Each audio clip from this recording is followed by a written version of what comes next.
Amin'ny fofely fitiavana hatrany no hiara-banantsika manaraka izao fandarana izao any amin'ny toerana maro isan-karazany eto Madagasikara, any ampitan-dranomasina manerana an'izao tontolo izao dia misy namana tsy tapaka manaraka ny fandarana ary manome fanamariana tsara. Lohahevitra hojerentsika androany dia izao ny fomba hiazonana ny fahitsiana. Zava-dehibe ity fahitsiana ity. Toetra tokony hananantsika izy io kanefa indraindray dia miovaova isika, mivadibadika. Indraindray mahitsy, indraindray mivilana, indraindray mahatoky, indraindray inona no mahatonga an'izany. Ka ny lohahevitra androany dia ny fomba hiazonana antsika ao anatin'ny atao hoe fahitsiana. Manana toetra mahitsy, droiture hozy ny fiteny frantsay ialana tsiny indrindra. Ao amin'ny Romana toko 4:1-2 sy 12. Zao ny andalan'ny teny.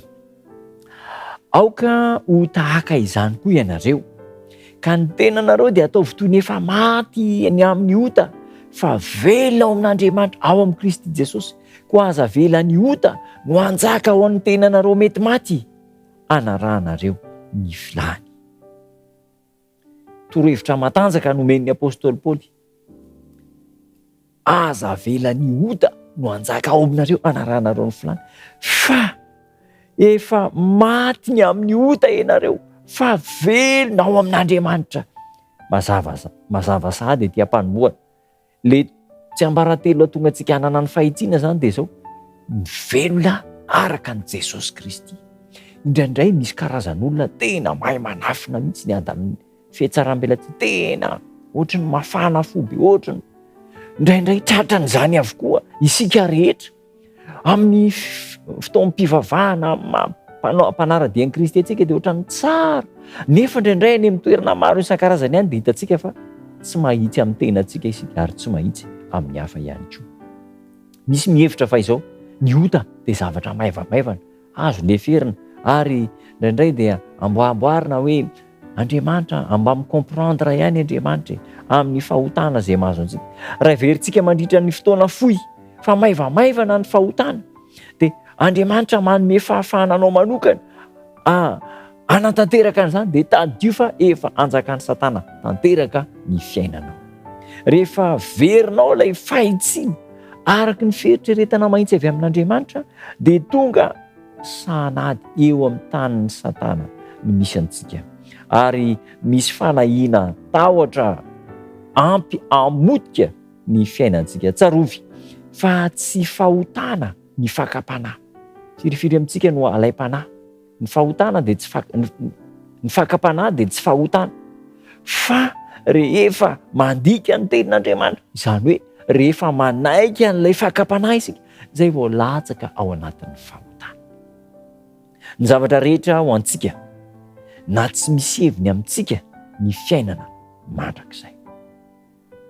Ny zavatra rehetra ho antsika na tsy misy heviny amintsika ny fiainana mandrakizay. Inona moa ny hevitra ty izany andalan'izany ho resahana?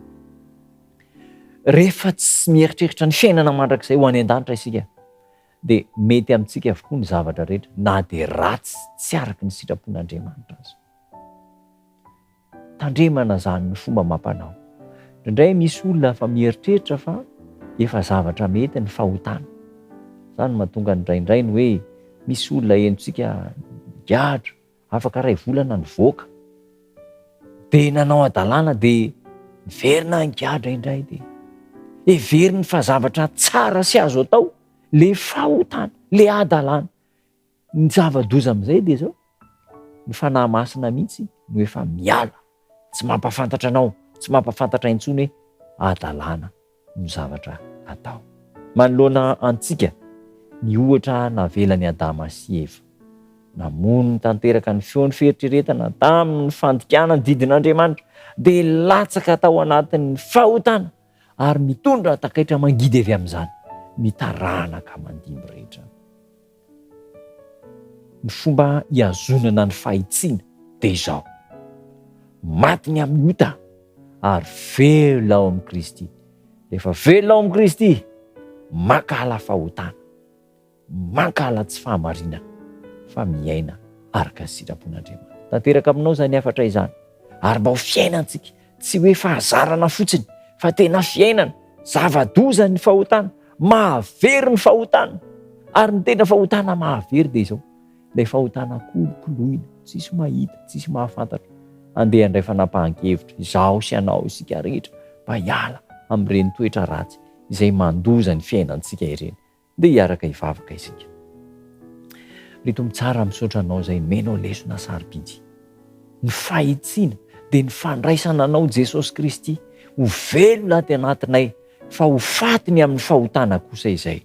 Ho fanapahan-kevitry ny tsirairay avy aminay izay manaraka izao fandarana izao, izany fanapahan-kevitra izany.